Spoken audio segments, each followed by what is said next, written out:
Hello, folks. Welcome back to the Redeemed Marriage Podcast. This is Rusty and Heather Bryant. We're glad to be back with you today. And welcome. If you've never joined us before, we are glad that you have found us and glad that you found our podcast. So wherever you're listening from, thank you for tuning in. And we hope that if this podcast, if it blesses you in any way, we would love for you to give us a rating and a review. And that would be very helpful because it would give more people the opportunity to listen because it puts us in front of more people.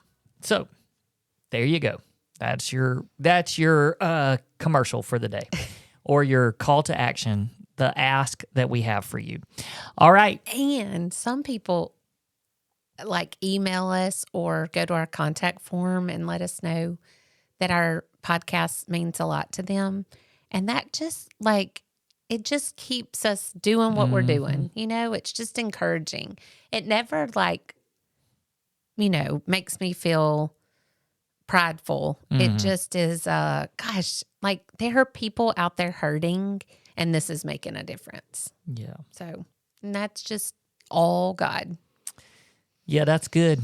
Yep. So thank you for those that send those in or respond on social media. Or give us a 5-star rating.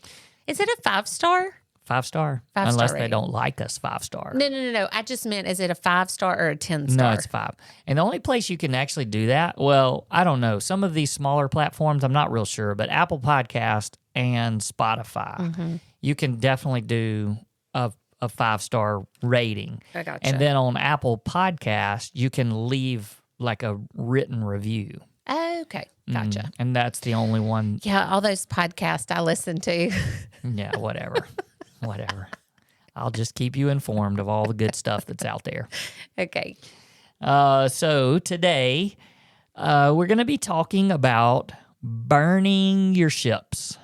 So, this is, you guys, I know everybody has heard the phrase, burn the ships. Do you know where it came from? Oh, this is good. I'm putting you on the spot.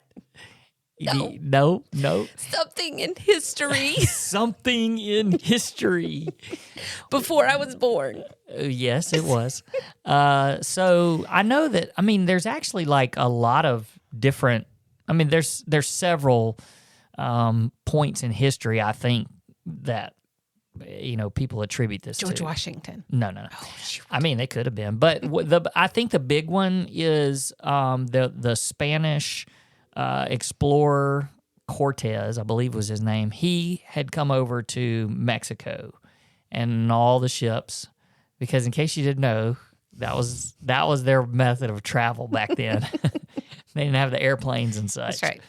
So they came over on their ships, and he knew that it was going to be hard for them, and he wanted them to be fully committed. Ooh, so they couldn't go back. There was no retreating if they burned the ships. Ooh, I see where you're going with this. So they this is going to be a good one. It is. So they landed, and he commanded them to burn the ship. Yeah. So there was no going back. There was no retreating. So he knew that it was going to be hard and they were going to face difficult times ahead of them, but he wanted them to be fully committed. Yeah.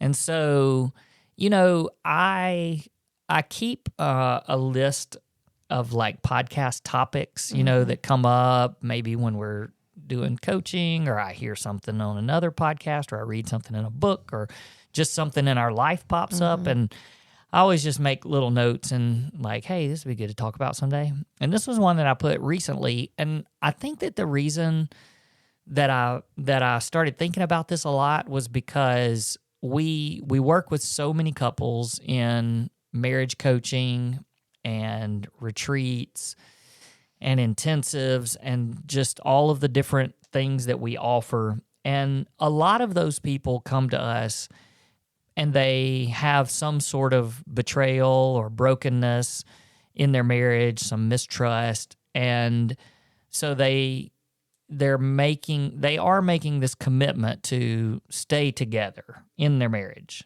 And that's why they come to us. Because they want to make it work. They don't want to get a divorce. And that's a big first step. But there's also a lot of people, and I noticed this in our prayer requests from back in February, just reading through so many of those prayer requests. And so many of them were, a lot of them had to do, there was infidelity or there was other things going on, but there were quite a few that were just like, we're just roommates, and our marriage is just boring. I don't know. It's like there's no life in it. We're just living out our days as a married couple. And so, I started thinking about what was different about our situation when we journeyed through infidelity 13 years ago, and how we really got to a point where we are today. And instead of just, hey, let's get back to where we were, kind of a thing. Mm-hmm. And so I feel like that for us, it was really a burning of the ships where we were just kind of all in. And it wasn't just, hey, this is an area of our marriage that was obviously broken because there was infidelity. And so you could pinpoint, the things that led to that, and we talk about that over and over and over and over on our podcast. But, we did not say, okay, well, let's fix that and get back to where we were and continue on with life. It was this full commitment of, nope, it's time to burn all of the ships. And there's no going back to the way we were in any area. And there may have been things there were things that were good about our marriage, but I think that even in that reset, it gave us an opportunity to go, nope, even that wasn't good. Right. Or even that wasn't good enough. Yeah. Well, I can think of one example is our parenting. I mean, when we looked at our marriage, we felt like we did a pretty good job in you were a great daddy, I was a good mom, and we even parented together the boys well. We were on the same page, we worked together, all of those things. And even though we could look back onto that and say that was a good part, it still was like it's going to look different too. Mm-hmm. Yeah, so I thought what we could do maybe just for a few minutes is maybe pinpoint some of those areas and just how, even like what you just said, yeah, that was okay, but we're not going back. This was our chance. And I think that there's a lot of couples out there that listen to our podcast and they are on this journey from a betrayal of some sort, infidelity, or other type of betrayal. And they've made this commitment to where, okay, we're going to fight for our marriage. We're going to stay together. But I do think that it's that some of it's just like, okay, well, here's where we were beforehand. And obviously we have fallen way below that. Mm-hmm. And so we got to get back to there. And we're like, nope, that's not the goal. The goal is not to get back to where you were. The goal is to far exceed that. And then if there's, the couple that's just like, man, there's no life in our marriage. I sure wish we could get back to the way we were. Mm-hmm. And even the people that think, I wish we could get back to where we were, man, those early days, they were so great. The honeymoon. Yeah, that's true. But your marriage can be even better than that. Right. Like those feelings and those emotions, they die because that's an unusual and it's great. And it's but once you get into your marriage, it has to be more than just feelings and emotions and newness. Right.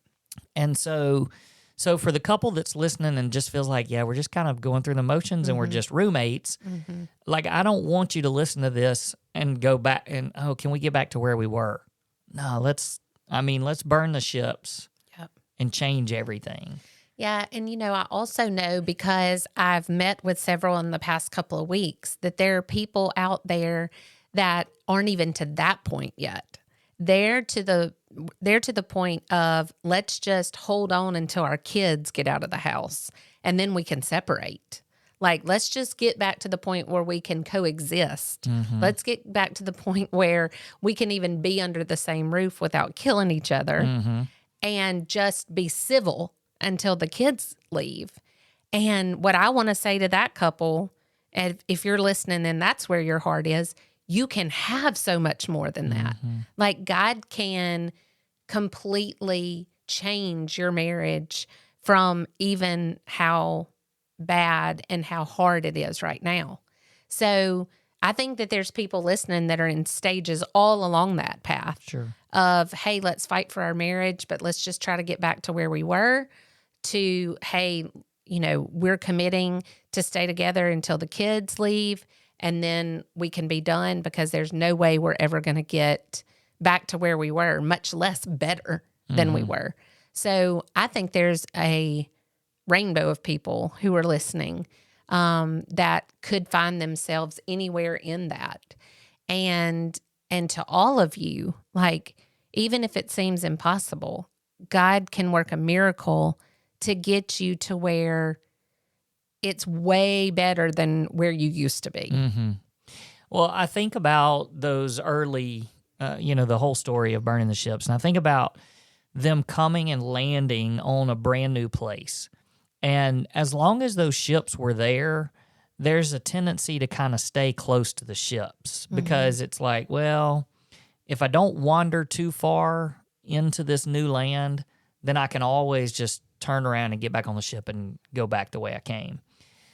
But once those ships were gone, it forced them to not even just hang out on the beach area anymore. It was like, all right, well, we got no choice.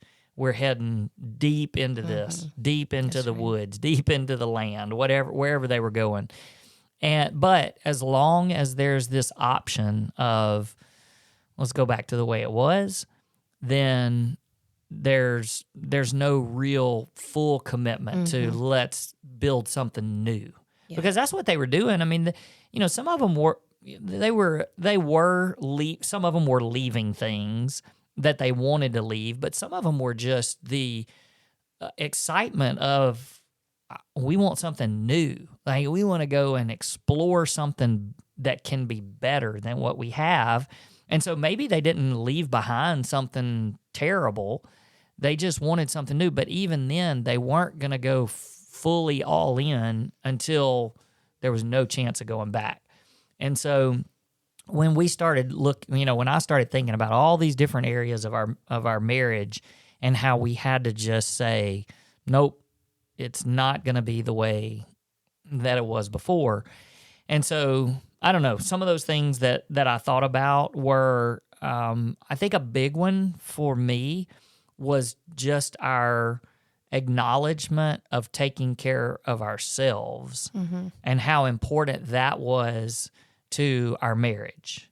And so, and that involved spiritual disciplines, and we talked, actually, it was last week's podcast where we talked specifically about like our spiritual journeys and how we, the things that we do there. And I think that was one of those that up until that point was just really going through the motions.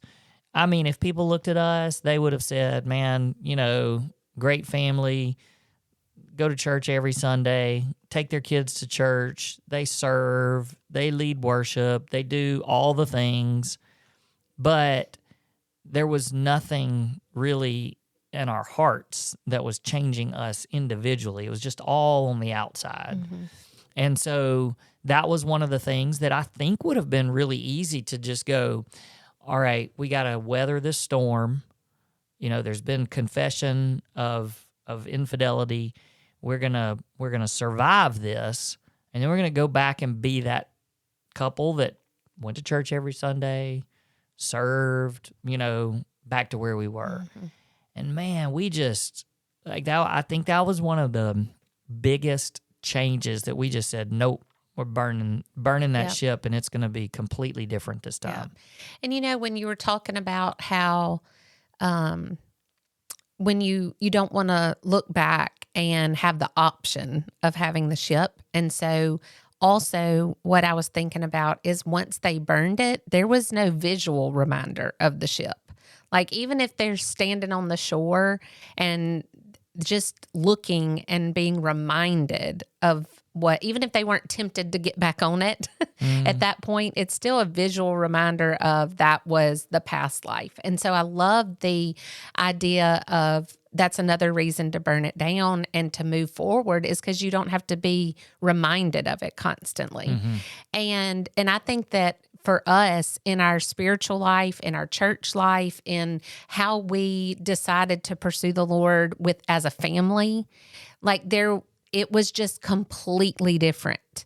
And we knew that there was something more out there. So it wasn't we did it in such a way that we weren't even visually or physically reminded of how things used to be. It was just, hey, let's go in a completely different direction for that. Yeah. And I mean, so many people have journeyed through and have heard our story, and a big part of that is that we uprooted ourselves from a church that was a part of our life for 35 years. And there were a lot of reasons that we had to do that, but I think on the spiritual side of things, it was, hey, in order for us to be challenged in a different way, we had to remove ourselves from what we had always known. Right. And so, and part of what I think is so great about that is I think that also has transferred down to our children. Right. To where they're kind of okay with, not just being stuck in the same place all the time. And, both of our kids have gone off to college. They've both had to find new churches to be involved in. And, the fact that, there's nothing wrong with finding your church and being invested in it. But I'm just saying that because our story had to hit that reset, that was a big part of it. Right. Was just going into and it was scary. It was really scary because we knew nothing else and knew nothing different. And so, but willing to take that step and go, you know what? We're doing it because we're burning the ships and we're going all in and do something different.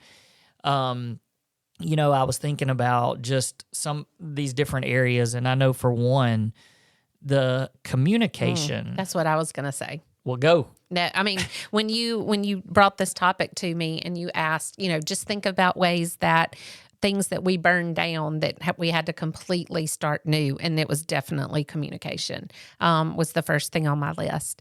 And I just think that we are just so much more open now. And you are such a safe place for me where I don't think, I know I wasn't a safe place for you before, but there were things about our communication in general that were just not safe. We couldn't be honest with each other without feeling attacked or feeling disappointment or any of those feelings that go along with it. But we can be so incredibly honest with each other and have learned to say it in a way that is not attacking or shaming, but it's in a way that says, hey, this is what's going on in me, and this is how you make me feel in this area. And if that's something that needs to be changed, then we change it. And I'm just going to give an example of today. And I might be throwing myself under the bus here a little bit, but that's fun. Do that. Okay. But I've been having some, I'm going through a journey with weight loss, with physical image. And I've put on a few pounds recently, and I'm questioning why is that happening? What is, and when I came to you several weeks ago and we're like, hey, this is really bothering me. What do you think about it? How do you think that I should go about fixing it? We talked about exercise and the way I eat and all of these things. And in that, I heard, that's not saying that you said it, but I heard that you didn't think I could do it. That's what I heard. And I've kind of been sitting on that. I was like, he thinks I'm going to fail. He doesn't think I'm going to do that. And I've kind of been sitting on it, praying about it, and what I had to remember is I know because of your character that that's not true. I know that you would not believe that about me. So in the past, past, I would have sat on that and fumed and made it bigger than it was, and it would have driven a wedge between us, all of the things. But instead, I came to you and I said, hey, this is what I heard. I know it's not what you meant, but this is what I heard, and I need you to explain a little bit more. I need you to tell me what you meant when you said this thing. And you did. You were like, hey, that is absolutely not what I meant. I believe in you. I know that you can do it. I know that it can be hard. And we had a wonderful 5-minute discussion about it, and then it was over. And so just the communication of being able to be open, to be honest, to have a safe place to say, this hurt me, or this is how I'm scared, or this is how I'm feeling, and it doesn't line up with what I know to be true about you or about God. And so I need your help in this. So that's one area that I just think has changed dramatically, where we're like, we're not going back to the way we communicated. And even with our boys, like, we are so open and honest with our boys, and they are therefore open and honest with us. Like, there are things that our boys will bring to us and say, hey, what do y'all think about this? That if I tell a, tier 1 friend or tier 2 friend about that, about the conversation, they're like, oh my gosh, I wish my children would talk to me about that. Or, you don't know how blessed you are to have children that will open up about that. But it's because we've modeled that, and it's because we changed how we communicated with each other and how we show communication with our children as well. So I never want to go back to the tiptoeing around, eggshell type of conversations that we used to have. And so, but that took a lot of hard work. I mean, that took a lot of hard work, and still it takes, I had to tell the enemy to go away. Like, no, that is not true. I know that's not true. Let me go to truth, and let me go to Rusty and say, this is what I heard. Now explain to me how it's different, because I know it is. Sometimes I wish, no, I don't really wish, but it would be interesting to just go back pre-infidelity for just like a day and watch how we interacted and communicated with each other, because I don't know that it would be even recognizable now. Sure. And, and so much of that is just this commitment to doing things differently, but we learned lots of tools and resources along the way that we've put into place. And I also think that a big part of that is because we are emotionally and spiritually healthy individually. Right. And that makes a big difference in being able to communicate in a healthy way together. I was thinking about too, and I know that there's people that have to feel this, especially those that have had betrayal of some sort of physical betrayal, but even like our physical intimacy and how that has, it wasn't probably when the infidelity happened. I'm sure it was, we're never going to be able to be healthy in that area again because of the damage. And it is such a damaging thing. And there's people out there that still struggle so much to get past that, or to even make that a part of their marriage again. And it's very hard, but I think that what we did even in that area was, we're not, the way we were before will not be how we are going forward. And so just knowing that we don't, that's one of those things too, that we don't really walk around on eggshells, and we don't, and I think that the funny thing is that so much of this, everything layers on top of each other. So the more healthy we are individually and spiritually, which is what I started us talking about, the more healthy we are on a communication level. And the more healthy we are on a communication level, the more healthy we are on a physical level. Yeah. And so, Well, Chip even said this morning in a sermon, he said, if you get it right with Jesus, then everything else is going to fall into place. Like that has to be first. And so all of these things in marriage, all these different areas that we've grown, all and have changed, all came because of our relationship with Jesus changed first. yeah. Yeah. And I think that, just the attitude of, I don't want this to look anything like it used to look. And, for me, that's the whole point of this this topic that we're talking about, and the burning the ships, is just as you're changing. And I just think that there's so many people out there that you do need a complete overhaul and a complete reset of your marriage. And even those people that go, well, I mean, it's pretty good. We have a pretty good marriage.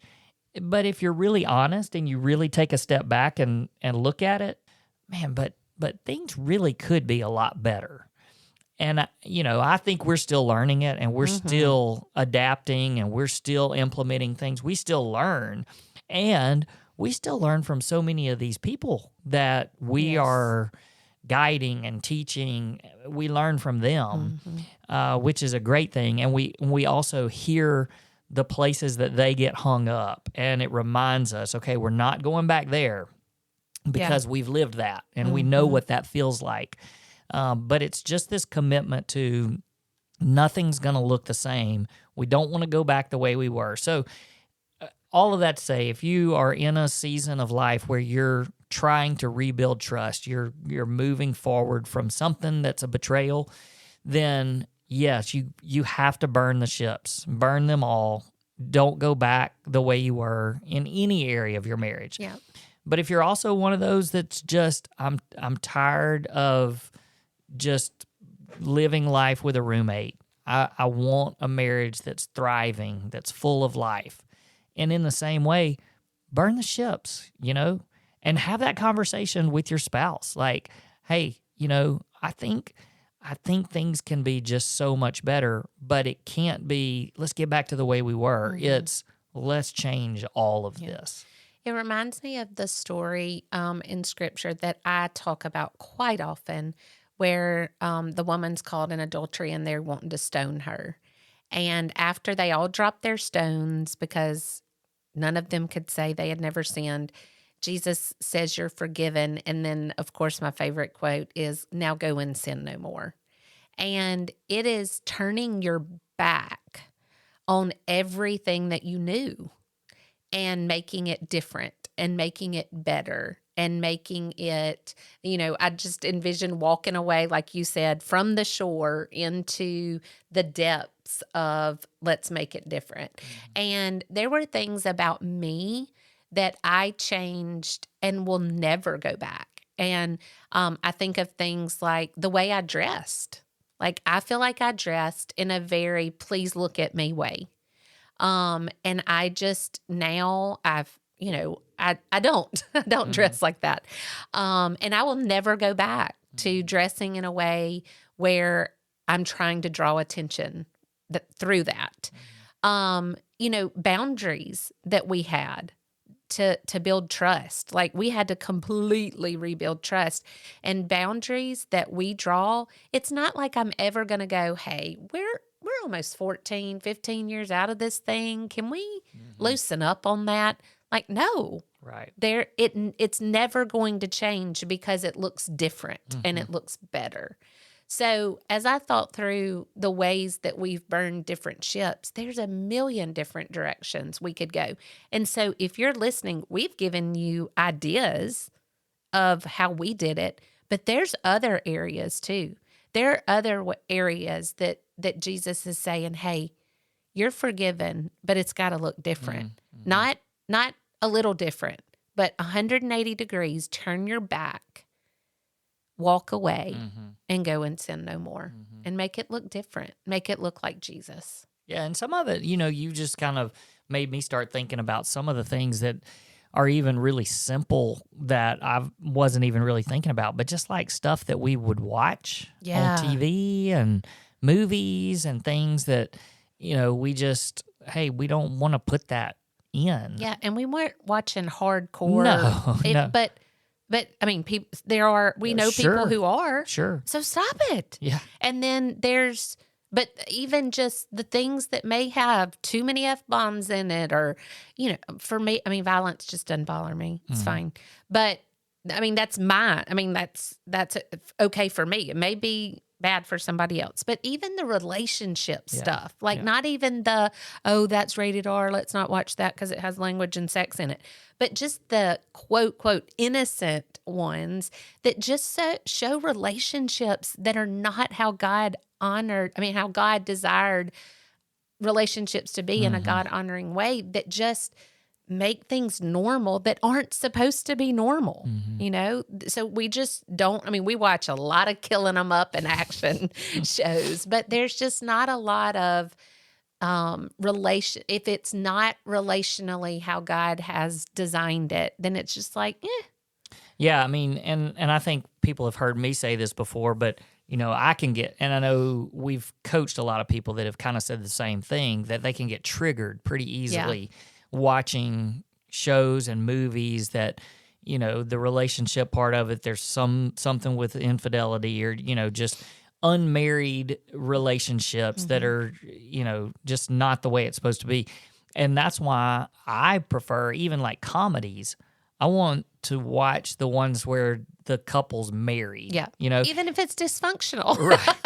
But, sometimes it's like, there's still things about that show, but for the most part, one of my favorite shows is The King of Queens, but they're married. And so even the sexual jokes and that can be funny and to us because we know that on the show they're married. Yeah. And it's different when you have that going on and it's not a married couple. So I don't know. There's just things like that I feel like we put into place and we're like, we're just not going back to that. So there's lots of that. I would just encourage you to think through your life and your relationship, your marriage, and think, what could we make different? And then for those of you who are coming out of infidelity or out of broken trust, and you're trying to get on the other side of this, make your goal bigger. Make your goal to be completely different, and ask your spouse to go with you on that journey, to not try to get back to where you were. Because I didn't want to get back to where I was. That led me to nowhere good. Yeah, you haven't walked foot in a gym in 13 years. I did just talk about gaining weight. People are like, maybe you should Make go back sure you to go the gym. to the gym, you moron.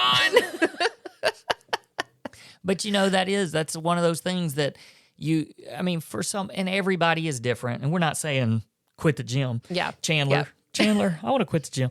We're not saying quit the gym. But for us, that was one of those burn the ship moments. And it wasn't like, okay, well, now we're better, so let's go back to the gym. It was like, no, that's just not part of what's going to happen. And so, that it's a lot of figuring, it's all individual to you and your spouse, and you guys figure it out. Because we're not telling you have to quit the gym. No, we're definitely not. We're not telling you which TV shows to watch That's either. Right, exactly. But know the things that you need to change to make your marriage different. Ask God. Yeah. Say, God, that is... What do we need to change? What do we need to change? That's one of my... I just finished a book. Oh, I'm so terrible. I can't even... I can't remember. Sorry. I'll try to put it on the Instagram or something this week. But I think it's called Closer to God. And her name is Jeannie, but I don't know her last name. And it talks about the Holy Spirit and asking the Holy... when you accepted Christ, the Holy Spirit came in you. It is your connection to Jesus. And so ask him. Ask the Holy Spirit to reveal things, to make you uncomfortable in things you need to give up, to just give you a little check in, is this really what I should be watching or listening to or doing or saying or whatever? So, ask him. If you think, oh, we're good, ask him because you're not. Yeah. None of us have arrived. Yeah. So always just say, God, how can we be better? That's good. Okay, so Heather's telling you to go buy the book by the genie, and she doesn't know what the name of it is. So bad. So, hey, thanks, guys, for listening, and we're going to be back with you again next week because we come back to you every Monday, and so we'll see you next time on the Redeemed Marriage Podcast. Peace. Peace.